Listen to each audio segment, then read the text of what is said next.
नमस्ते बच्चों, विज्ञान के सेशन में आप लोगों का स्वागत है। प्राकृतिक संपदा में आज हम लोग बात करने जा रहे हैं मृदा में खनिज की प्रचुरता। तो बच्चों, हम लोगों ने वायु के बारे में पढ़ लिया, हम लोगों ने जल के बारे में पढ़ लिया। अब हमारा धरती से रिलेशन आ रहा है और इसमें मेन है धरती मीन्स हम जो मृदा हमें मिल रही है वो किस प्रकार हमारे जीवन वो एक उससे हमारा अगर कहें एक इकोसिस्टम बन रहा है। इसको हम देखते हैं, पहले आपको बुक खोल के हम दिखाते हैं। तो बच्चों यहाँ पे देखिए, मृदा में खनिज की प्रचुरता का आपका यह टॉपिक है और इसमें बहुत आपके पॉइंट्स को मिक्स करके दे रखा है। तो ये वाला जो टॉपिक है मैं आपको अपने नोट्स की हेल्प से समझाती हूँ। उसके हमने सब टॉपिक्स दे दे के जो मेन पॉइंट्स हैं उनको आपको समझाते हैं। तो ये वाला जो सेशन है ये मैं अपना पूरा स्लाइड से आपको पढ़ाती हूँ। तो बच्चों, मृदा की अगर हम बात करते हैं तो हजारों लाखों वर्षों पहले पृथ्वी की सतह या उसके समीप पाए जाने वाले पत्थर विभिन्न प्रकार के भौतिक, रासायनिक और कुछ जैव प्रक्रियाओं के द्वारा टूट जाते हैं और टूटने के बाद ये सबसे महीन कण मृदा के रूप में चेंज हो जाते हैं। तो इस प्रकार मृदा बनती है। तो ये आपको इसलिए बताया जा रहा है कि आप जो मृदा आपका जो इतना मिट्टी का आपका मिल रहा है पार्ट, वो समझ लीजिए उसको बनने में लाखों वर्ष लगते हैं।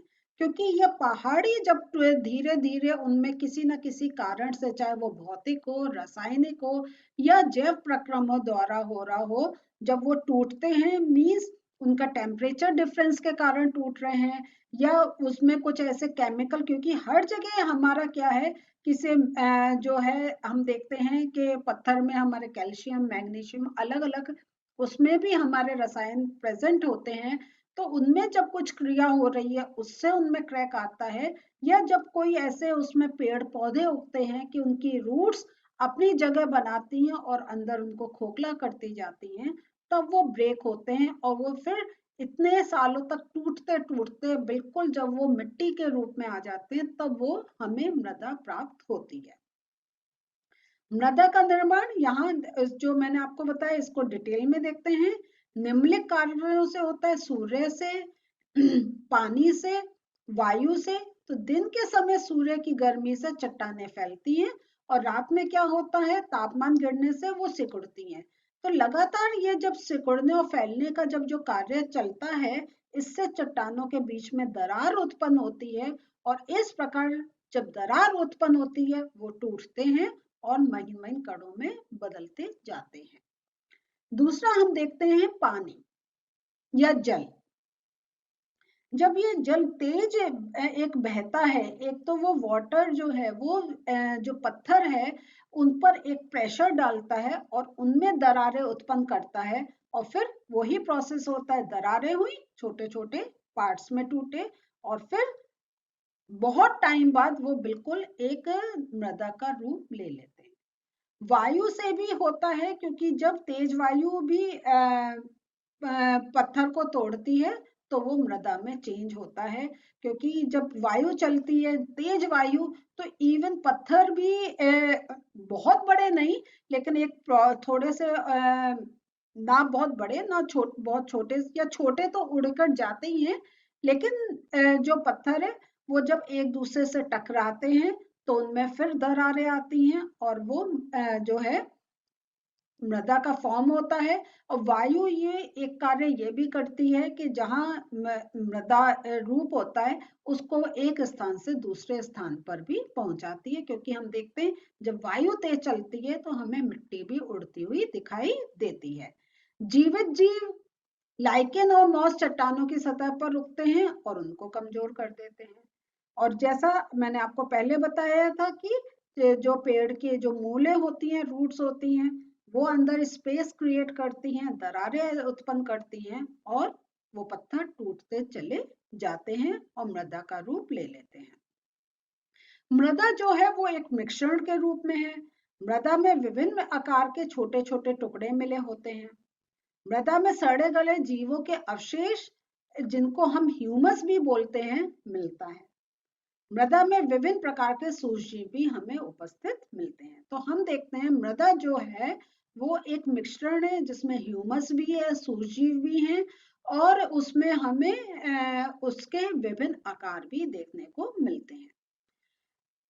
मृदा के प्रकार और गुण की बात करते हैं तो मृदा के प्रकार उसमें पाए जाने वाले कणों के औसत आकार द्वारा निर्धारित किया जाता है।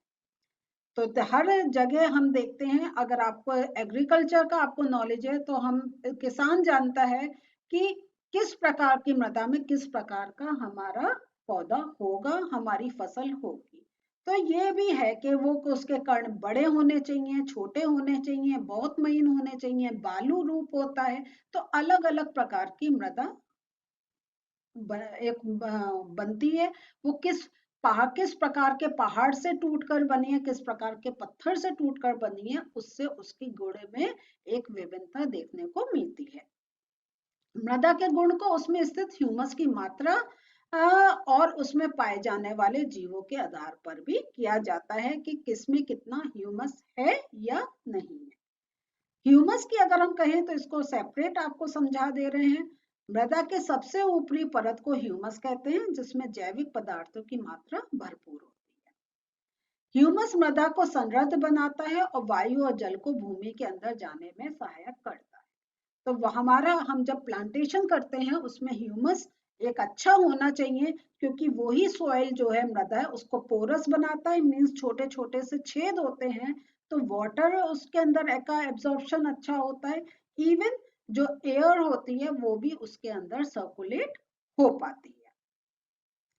मृदा में पोषक तत्व की बात करें तो खनिज पोषक तत्व जो मृदा में पाए जाते हैं वह उन पत्थरों पर निर्भर करता है जिन पत्थरों से मृदा बनी है। ये मैंने अभी थोड़ी देर ही पहले आपको बताया था, क्योंकि जब हम एक रॉक्स की बात करते हैं तो रॉक्स भी हमें डिफरेंट टाइप की मिलती हैं कि कुछ होती हैं जो वॉल्केनो की वजह से बनी होती हैं, कुछ होता है वो कैल्शियम डिपॉजिट्स की वजह से बनी होती हैं। तो अलग अलग प्रकार की रॉक्स होती हैं, तो अलग अलग प्रकार के कहीं पत्थर होते हैं। तो वो जब अलग अलग प्रकार के पत्थर हैं तो उनसे जो मृदा बन रही है वो भी विभिन्न प्रकार की अलग अलग प्रकार की हमें मिलती है। पौधों का चयन की बात करें तो किस मृदा पर कौन सा पौधा होगा ये निर्भर करता है मृदा के पोषक तत्व पर, ह्यूमस की मात्रा पर, मृदा की गहराई पर।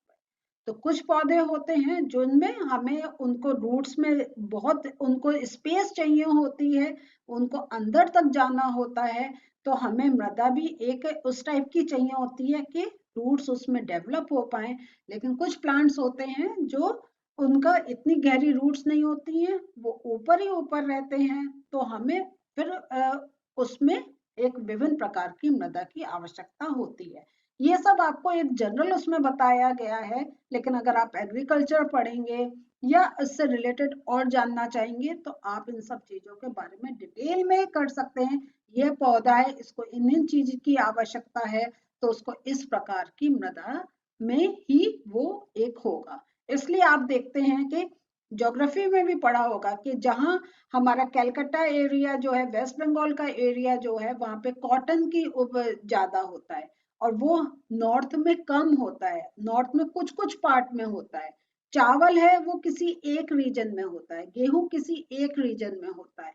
वो इसी कारण है क्योंकि वहां जो मृदा, वहां का जो टेम्परेचर, वहां का पानी, जल का सोर्स, ये सब हमें डिसाइड करता है कि वहां पे किस प्रकार का पौधा या किस प्रकार का अगर कहें हमारी एक जो उपज है, जो हमारा